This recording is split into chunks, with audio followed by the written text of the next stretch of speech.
I do admire your boots, Miss March. Call me Joe.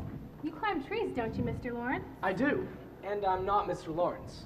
Please, call me Lori. I'm Brooke, the boy's tutor. Margaret. Margaret. So pleased to meet you, Margaret. Just plain Meg. And let's be ourselves. I did so hope I'd have the chance to meet you. Thank you. And this is Amy. Look, Joe! Smoked chicken! Look, real actual mincemeat! Mr. Lawrence, how can I thank you? As it happens, I like music. Beth, listen to this. I love music, and sometimes I hear someone in this house play when I sit at my window at night. She's a bit bashful. You do play beautifully. But I'm afraid the old piano won't stay in tune. Won't it now? Merry Christmas, Aunt March. I hear you have no dinner and no presents. So I see. It seems you need nothing. Aunt March, our kind neighbor, Mr. Lawrence. Of course, we are acquainted. Charmed as always, Georgetta. Beth was just about to play piano for us. Yes, I know all that. No, but she plays with real feeling. You climb trees too, don't you, Joe? Don't answer that. Amy, if you want a real lady, there she is. Josephine, come here to me. Is this what you call your Christmas best? Come, Georgetta. You must sing for your supper.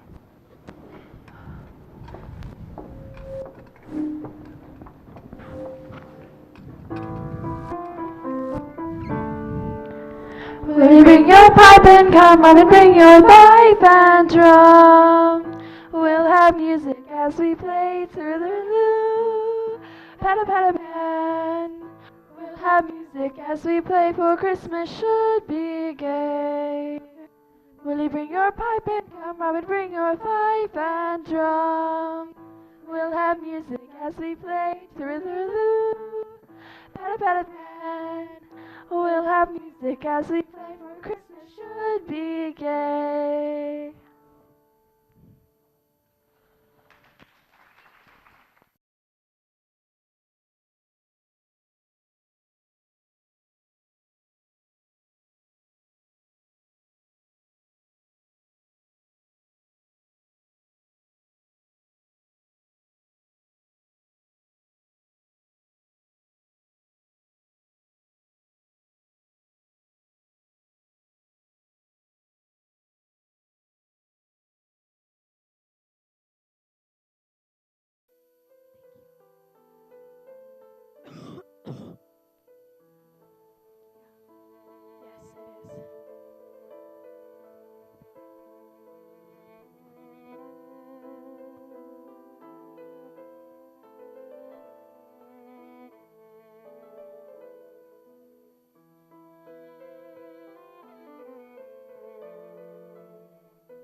And the genie said, I grant you no money, nor pretty dresses, but instead, the spirit to trust your own efforts. There, that'll show Meg. Drat, I can't show her today. She's off overnight to one of her parties. The end. Signed, Josephine March. A whole book of stories. Bethy's going to love it.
Lori said his grandfather might, and he's gone and done it. Oh, Bethy, this is your day. Bethy! Marmee! Marmee, the piano. Oh, my heavens! Do you think it's real? Well, why don't you find out? There's a note here, Bethy. It's for you. Here. Well, glory be! It's yours! Go ahead, Bethy, go ahead. To the little musician from old Mr. Lawrence. What's this? From Joe? It's not even her birthday. Open that later. My book of stories from Joe. Thank you, Joe. Thank you. But how can I ever thank him? Unless I am very much mistaken, he is hovering near a window, waiting to hear you play. What shall I play? Oh. Look, here's Meg! But she's supposed to be at her party. Her ladyship, home from the wicked world. Home early, Meg? Yes, I've had a beastly time. Now I don't believe that, Meg. Did you know she knows all the dances? She kicks her heels, she bats her eyes, she fans her low-cut gown. Meg doesn't own a low-cut gown. And what was that sparkly stuff in the glass, Meg? Be quiet, Lori. What would you have me do? Stand with my back to the wall in my dowdy frock? Meg the freak from the poor, eccentric, bookish family? Ugh! Are you ashamed of us, Meg? I'm sorry. I didn't mean it. I'm No, so Meg. glad to be home. No, Meg, I'm the one who's sorry. Oh, Bethy, you have your piano. I'll go and congratulate Grandfather. It's all right, Lori. Thank you for fetching me home. Goodbye, then. Here, Joe. This should fix things. Open it now. For today. I didn't mean any of that, Joe. Marmee, I want to fess up. It's true. I romped, I flirted, I drank champagne. You flirted? We discussed this, Meg. We said no flirting. I let them dress me up in a borrowed frippery. You wore a low-cut gown. But then, standing at the punch bowl, I started to feel peculiar. The gossip. It's like they think you have plans for us, Marmee. That you want us to know Lori, because he'll marry us. I mean, one of us. How peculiar. That's not peculiar. It's ridiculous. You don't have plans for us, do you, Marmee? I'll tell Lori. Won't he shout? You mustn't tell. Have you no pride? Of course she won't tell. All right, I won't tell. Listen, Meg, shall I tell you who you are? You are a fine young girl, the daughter of a family not rich, nor inclined to follow fashion. And, as it happens, Joe, I do have plans for my girls. I want my girls to be accomplished and good, to have a happy youth, to be well and wisely married. As my girls grow, I want them to know what is worth growing into. Future may seem a bit like the sea. You need an anchor to hold to. Girls, my girls, make me proud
maids. That's right, Joe. And either way, to be ready for duty and capable of joy. Beth, Amy, shall we fetch tea? I've had a beastly time.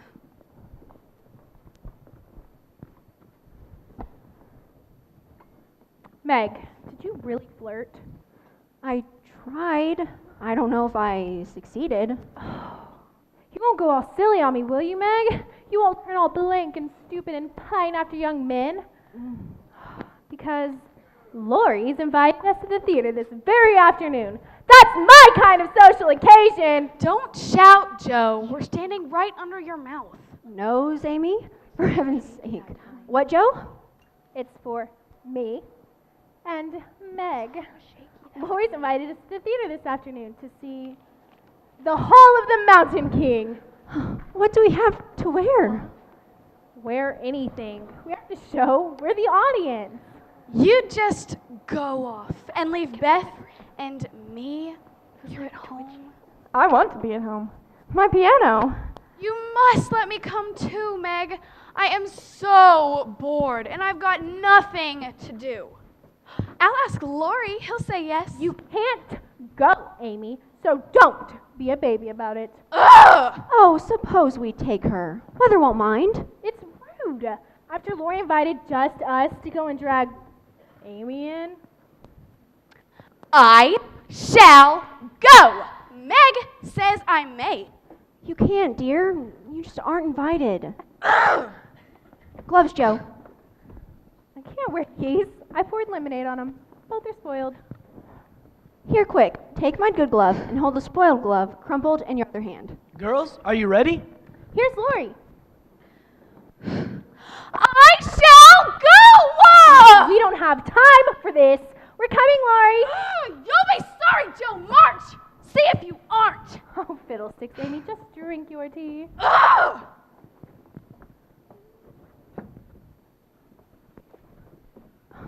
Joe.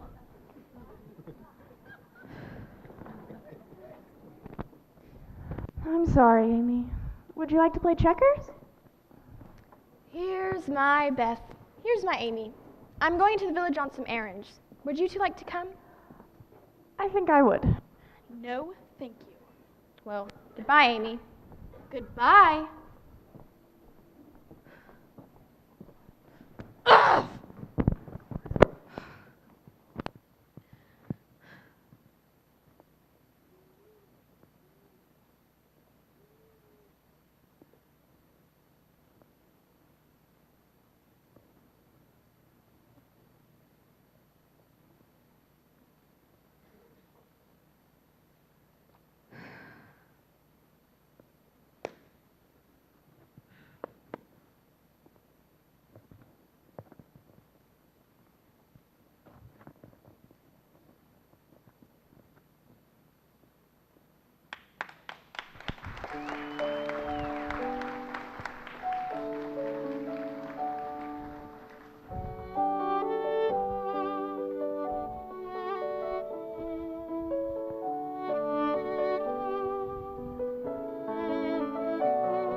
That was glorious. The sword play and the fire effects. Such fun. Thanks ever so much, Lori. Mr. Brooke. John, please, call me John. Goodbye, Lori. Goodbye, Mr. Brooke. See you later, Joe. Skating? Right. Goodbye. Bye. Hello, Amy. Hello, Amy. Someone say hello, Amy. Of course, dear. Hello. Amy, you've done something. I can see it on your face. Tell us about the play. We're dying to know. Well, it was called The Hall of the Mountain King. We know what it was called. You think you can see right through me, don't you? You think you know everything. You think you can run the world. You've dumped my drawers out, haven't you? Messed with my pen and paper? I haven't. So, the play had a story. Well, first a prince comes on in satin robes, then little elves, almond green. Yours are fine. Nothing wrong with my writing stuff. A prince and elves, and what else? Beth. Where's your storybook? The one I just finished writing for you.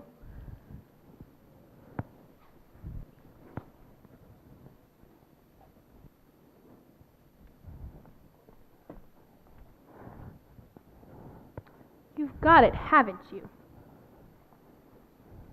You know where it is then? No, I don't. That's a lie! Where is it? I don't know where it is because it isn't anywhere. What? You've burnt it? You've burned my book? You wicked, wicked girl! I finished writing that book and I can't write it again, and I'll never forgive you as long as I live! Amy, how could you? You know how mean she was. That's no excuse. She can be sorry for being mean, but you can't bring her book back. Oh, Joe, your lovely storybook. I'm sure she's sorry. Well, all right. I am sorry. It doesn't matter if she's sorry. Don't talk about me like I'm not in the room. Meg? I will not comfort you, Amy. What's all this? Oh, Marmee, Amy's gone and... Joe and I went off to the theater, and Amy wanted to come too. Joe was sharp about it. And so I threw her storybook in the fire, and I feel like I murdered something. And all I can say is I'm sorry.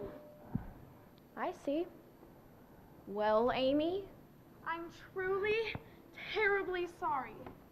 Please forgive me, Joe. I am so sorry. I will never forgive you. She doesn't deserve it. Lori's at the door, Joe. Come to take you skating. I can't. Tell him what happened. I can't see anyone. go with Lori, dear. Don't think. Just go.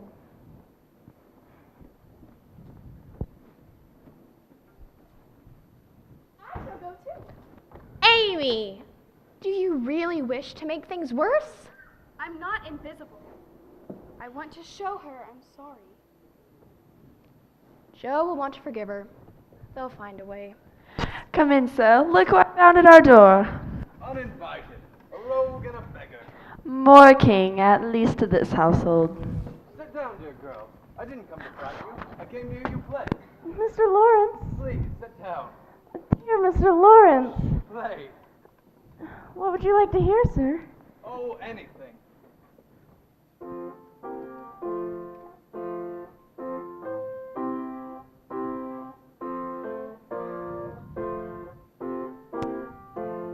Very nice. How kind you are.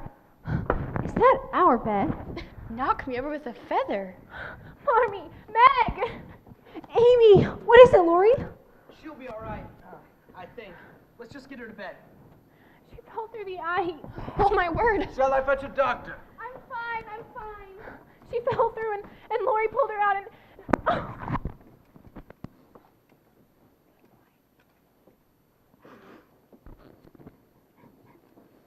She'll be all right.